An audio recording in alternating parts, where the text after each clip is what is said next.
Morning বন্ধুরা, সকাল সকাল আজকে ছাদে এসেছি। এসে আজকে আর জল দেওয়া নেই জানেন তো, কারণ কালকে বৃষ্টি হয়েছে। বৃষ্টি হওয়াতে মাটি দেখতে পাচ্ছেন একদম ভিজে। তাই জন্য আজকে একটা অন্য কাজ করব। দুদিন আগে আপনাদেরকে দেখিয়েছিলাম যে আমি গাছে সর্ষের খোল পাতলা করে দিয়ে দিলাম। তাই জন্য আজকে নিয়ে নিয়েছি একটু কীটনাশক। আজকে কীটনাশক স্প্রে করে দেবো। সর্ষের খোল দেওয়ার পর 3-4 দিন গ্যাপ রেখে তারপরে এই কীটনাশকটা দেওয়া যায়। তারপরে এইটার পর আবার 7 দিন থেকে 8 দিন গ্যাপ রেখে আমরা গাছে একটু ভিটামিন স্প্রে করে দেবো।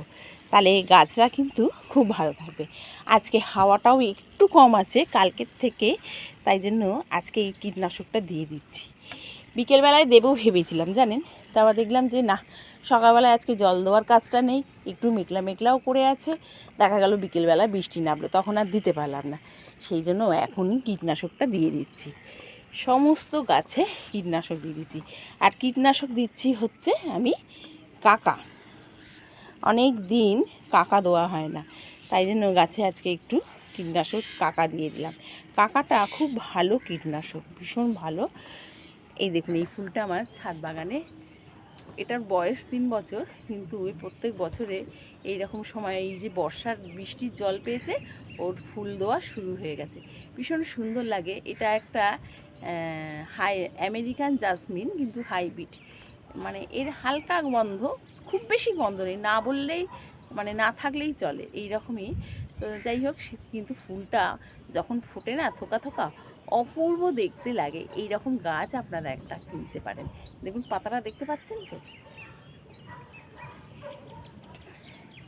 এখানে আমার একটা টবে কামিনী গাছ ছিল, সেই টবটা ভেঙে যাওয়াতে আমি মাটিতে দিয়ে দিয়েছি কামিনী গাছটা এই বেদিতে দেওয়ার ফলে এখন দেখছি ওর গ্রোথ খুব সুন্দর নিয়েছে। মাঝে মাঝে একটু ফুলও দিচ্ছে, কিন্তু এই বর্ষায় আশা করছি ওর থেকে অনেক ফুল পাবো। এখানে বেশ সুন্দর লাগে, এই ফুলটাও দেখতে ভীষণ সুন্দর, বেশ সুন্দর ফুটছে ফুলগুলো। আর এখানে তো আমার আছেই নয়নতারা। মানে আমার বাগানের প্রথম ফুল নয়নতারা দিয়ে শুরু, সেই জন্য আমি নয়নতারাকে দূরে সরিয়ে রাখি না, সবসময় কাছে রেখে দিই। আর এইখানের অ্যাডেনিয়ামগুলো দেখুন কি সুন্দর ফুটেছে, থোকা থোকা অ্যাডেনিয়াম, ভীষণ সুন্দর লাগছে। আর জানেন তো, এই অ্যাডেনিয়ামগুলো কিন্তু আমি ডাল কেটে চারা তৈরি করেছি। প্রত্যেকটা এখানে যতগুলো ছোট্ট ছোট অ্যাডেনিয়াম আছে, এর আগেও আপনাদেরকে বলেছি, বারবারই বলি, তার একটাই কারণ, অনেকে নতুন যারা ভিডিও আমার দেখেন তারা তো বুঝতে পারবেন না, তারা তো জানতে পারবে না। সেই জন্যই আমার বারবার এক কথাই বলা। তো সেই গাছ আমি ডাল পুঁতেছি, সেই ডালে দেখুন কি সুন্দর ফুল হচ্ছে। আপনারাও আপনাদের বাড়িতে যদি অ্যাডেনিয়াম গাছ থাকে, এরকম ডাল কেটে পুঁতে দেবেন, দেখবেন ঠিক গাছ বেঁচে যাবে। এই দেখুন, এটা এই বছরের ডাল পুঁতে কাটা গাছ, ডাল পুঁতে দিয়েছিলাম, সেটা কিন্তু বেঁচে গেছে। এখনও ফুল আসেনি, তবে আসবো করছে। আর মাদার অ্যাডেনিয়াম বলতে এই একটা, ওই একটা, আর ওই একটা। এটা থোকা থোকা থেকে ডাল কেটেছিলাম। এই দেখুন, দেখতেই পাচ্ছেন যে এই বছরে, গত বছরে ডাল কেটে দিয়েছিলাম। তো গত বছরে ডাল কেটে দেওয়াতে এই যে দেখেছেন কতগুলো ডাল বেরিয়েছে। ওখানেও যেমন ফুল হচ্ছে, আমার নতুন যে চারাটা বেঁচে গেছে তাতেও কিন্তু খুব সুন্দর ফুল হচ্ছে। আবার এর থেকে ডাল কেটে আরও সুন্দর করে আবার বাড়িয়ে নেবো। অ্যাডেনিয়াম ফুল অনেক দিন থাকে, দেখতে ভীষণ সুন্দর লাগে, যত্ন কম লাগে, জলও কম লাগে। তাহলে কি বলুন তো, একটা ফুলের এত সুবিধে যখন, তাহলে তো তাকে বাগানে রাখাই যায়, তাই না? আর বাগান বিলাসের কথা কি বলবো, ভীষণ সুন্দর লাগছে। আমার এই বাগান বিলাস খুব সুন্দর লাগছে। এখন ফুল খানিকটা কমে এসেছে, আবার দেখছি নতুন নতুন ফুল হচ্ছে।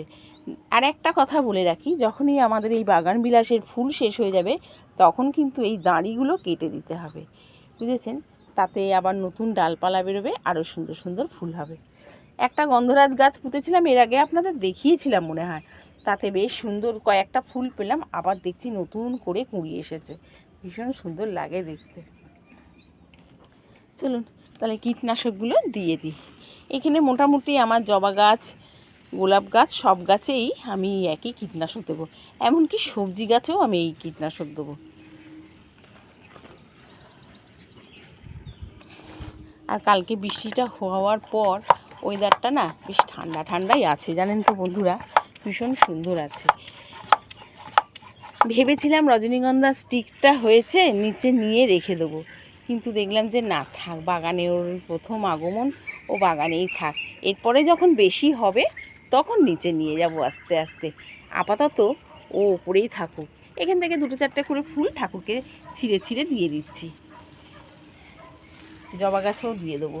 জবা গাছে এই অসময়ত খুব সুন্দরভাবে কুঁড়ি আসছে বন্ধুরা, যেগুলো অস্ট্রেলিয়ান জবা। আর যেগুলো দেশি জবার তো কোনো কথাই নেই, তারা প্রচুর ফুল দেয়। শীতে এখনও পর্যন্ত গ্যাজেনিয়া হয়ে যাচ্ছে। যখন একদম প্রপার শীত ছিল তখন কিন্তু গ্যাজেনিয়া ফুল হয়নি, তখন কাঠবিড়ালি খেয়ে নিয়েছিল। আর এখন হচ্ছে, তা যা হচ্ছে তাই ভালো।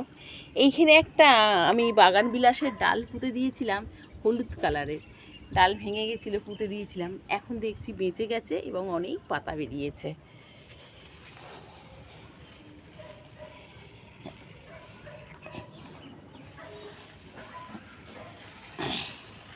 লঙ্কা গাছে তো আগে কীটনাশক দিতে হবে, দেখেছেন লঙ্কা গাছের পাতা তাও অনেক ছেড়েছে, একদম কুঁকড়ে গেছিলো। আর এত গরম পড়েছে বন্ধুরা, যার জন্য কোনো গাছ ঠিকঠাক থাকতে পারছে না। কি করে ঠিক থাকবে বলুন এত গরমে? আজকে কিন্তু ওদের আরামের দিন। এক তো কাল বৃষ্টি পেয়েছে, আর আজকে এরকম একটু ছাওয়া ছাওয়া রয়েছে, মেঘলা মেঘলা, তাই জন্য আজকে ওদের সত্যি খুব আরামের দিন। আর আরামের দিনে ওদেরকে সুন্দর করে কীটনাশক দিয়ে রেখে দিই। আমার এই পদ্ম গাছটায় খুব সুন্দর ফুল হচ্ছে, বেশ অনেকগুলো পদ্ম ফুল আমি কিন্তু এই গাছ থেকে পেলাম। আবার দেখুন, ওই দেখুন নতুন কুঁড়ি বেরোচ্ছে। এখানেও বেশ কটা লঙ্কা গাছ পুঁতেছি, কিন্তু মাঝে মাঝে এসেই লঙ্কা গাছের ডালপালাগুলোকে খেয়ে নিচ্ছে। কী যে টেস্ট পাচ্ছে বুঝে উঠতে পারছি না, বুঝেছেন? এই গাছেও লঙ্কা ধরা শুরু হয়ে গেছে। এই দেখুন ছোট ছোট লঙ্কা ধরা কিন্তু শুরু হয়ে গেছে। এই দেখুন, দেখতে পাচ্ছেন?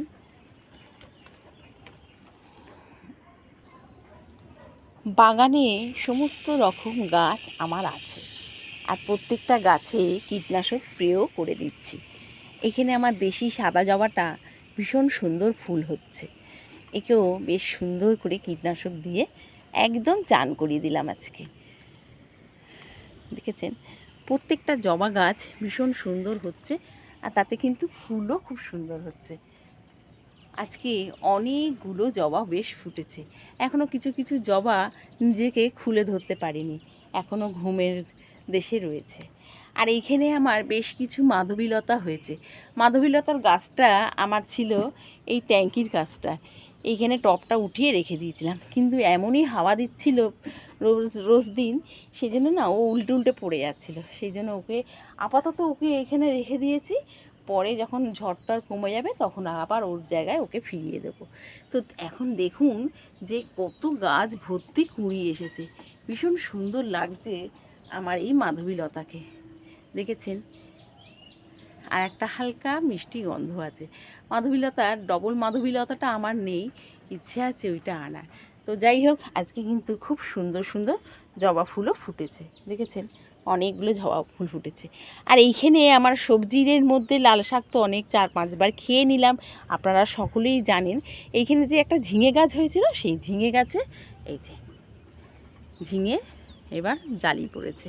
তো যাই হোক, দেখা যাক কতটা কি হয়। আস্তে আস্তে কিন্তু ভালোই ঝিঙে জালি পড়ছে।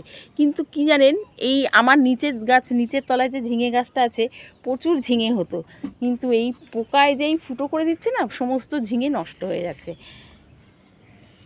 এইটার একটা কিছু ব্যবস্থা করতে হবে, তাহলে এই সমস্ত ঝিঙে যেগুলো মানে ফুল ধরবে, সব কটা ঝিঙেই হবে।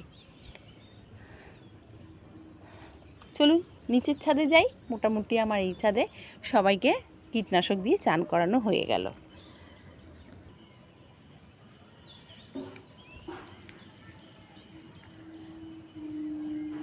ওই দেখুন ড্রাগন গাছকে, ওই দেখুন ওই দেখুন ওই দেখুন কীভাবে ও পালাচ্ছে। সর্বক্ষণ ও দেখছে কোথায় কি খাওয়া যায়, বুঝেছেন?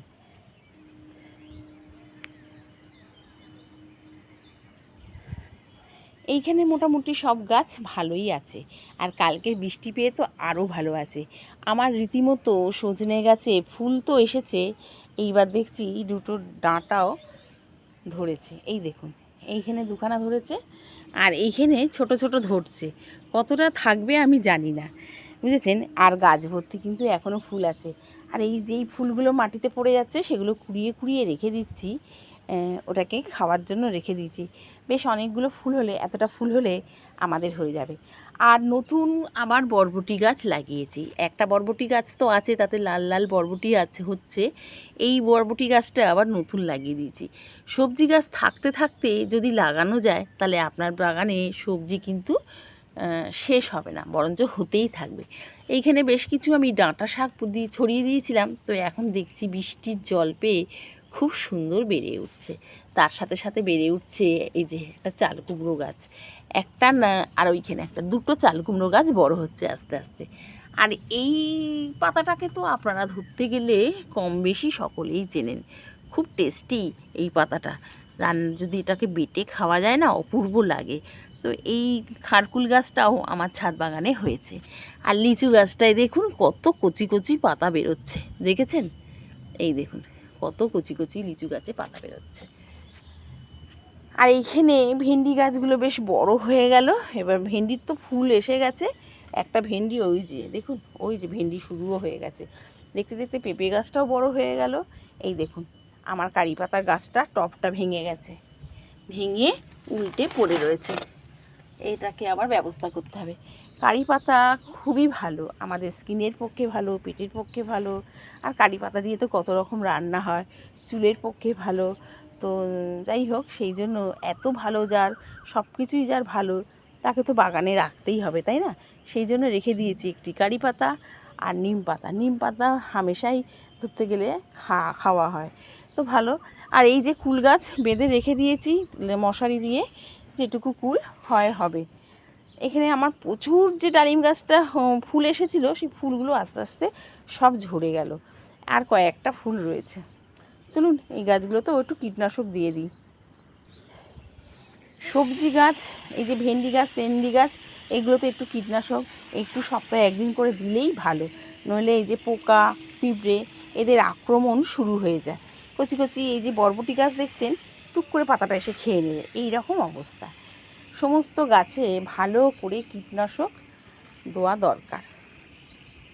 সেটা আপনারা কাকা দিতে পারেন, যার যেমন কেউ নিম অয়েল, আমি কাকা আর নিম অয়েল ঘুরিয়ে ফিরিয়ে ব্যবহার করি। আর করি আমার হোমমেড কীটনাশক, যেটা আপনারা সকলেই জানেন কম বেশি। হোমমেড কীটনাশকও গাছের পক্ষে কিন্তু খুবই ভালো। আমরা ছাদ বাগানে নিজেদের খাওয়ার জন্য গাছ করি, তাই জন্য এই কাকা বলুন, নিম অয়েল বলুন, খুব কম, যত কম ব্যবহার করা যায় ততই ভালো। খুব দরকার না পড়লে আমি কিন্তু এদেরকে ব্যবহার করি না। আমি তখন ব্যবহার করি আমার হোমমেড ওই কীটনাশককে, যেটা নাকি খুবই ভালো।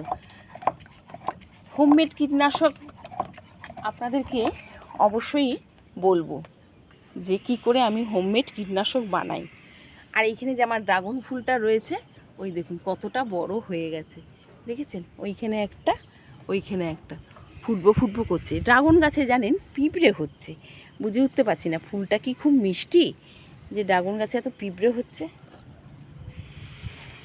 এখানে বেশ কিছু বেগুন গাছ আছে, বেগুন গাছের কিছু কিছু বেগুন গাছ নষ্ট হয়ে গেল। এগুলো সমস্ত শীতের বেগুন। আর এই সেই আমার লঙ্কা গাছ, প্রত্যেকটা লঙ্কা গাছে ফুল আসছে। আর এত গরম পড়েছে না বন্ধুরা, যে লঙ্কা পাতা আস্তে আস্তে কুঁকড়ে যাচ্ছে, প্রচুর গরম। আর পুরো ফুল সানলাইটের নিচে ওরা রয়েছে, কোথাও একটু ছাওয়া বা কিছু নেই, যার জন্য ওদের এই অবস্থা। অনেকটাই ঠিক হয়েছে, একদম কুঁচকে গেছিলো, ফুল এসে গেছে প্রত্যেকটা লঙ্কা গাছে। আর এই যে আমার তেজস্বিনী লঙ্কা গাছ, ফেলবো করেও ফেলতে পারছি না, কারণ ও এখনও সাইজে ছোট হলে কী হবে, লঙ্কা কিন্তু দিয়েই যাচ্ছে, সেই জন্যে ওকে ফেলতে পারছি না। ফেলতে জন্য কেমন লাগছে, তাই ওকেও রেখে দিয়েছি। যদি ও শীত অবধি থেকে যায় বন্ধুরা, তাহলে ও শীতকালে ওর নিজের গ্রোথ আবার নতুন করে শুরু করবে, সেই জন্যই ওকে রেখে দিয়েছি। আর এই যে আমার 3 হাত লাউ গাছ, 3 হাত লাউ গাছের থেকে 4খানা লাউ আমি পেলাম, আবার নতুন করে জালি পড়ছে। তো এখন তো জ্যৈষ্ঠ মাস পড়ে গেছে, লাউ খাওয়া যাবে না, ঠিক আছে, এরপরে দেখা যাক কি হয়। যদি হয় তখন কাউকে দিয়ে দিতে হবে, কারণ অনেকগুলোই জালি পড়েছে। এখানে আমার লঙ্কা গাছ, বেগুন গাছ সবাই খুব ভালো আছে। ভেন্ডি গাছের গ্রোথ দেখুন বন্ধুরা, ভীষণ সুন্দর। ভেন্ডি গাছ এইগুলো থাকতে থাকতে আবার নতুন করে ভেন্ডির বীজ পুঁতে দেবো। এই দেখুন ভেন্ডি ধরা শুরু হয়ে গেছে, ওই দেখুন। প্রত্যেকটা গাছ ভীষণ সুন্দর আছে।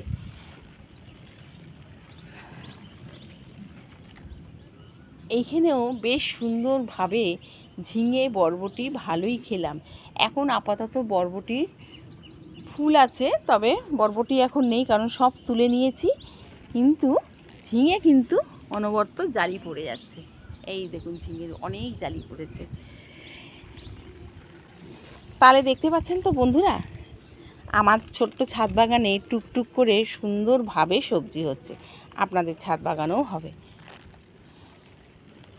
তাহলে বন্ধুরা, ভিডিওটা আছে এইটুকু। ভালো লাগলে অবশ্যই সাবস্ক্রাইব, শেয়ার, লাইক। আর আপনারা আছেন বলেই আমি ঠিক এই অবধি এই জায়গাটায় আসতে পেরেছি, তাই আপনাদেরকে অনেক অনেক ধন্যবাদ। আপনারা এরকমভাবেই আমার পাশে থাকবেন, আমিও আপনাদের পাশে থাকব। টাটা।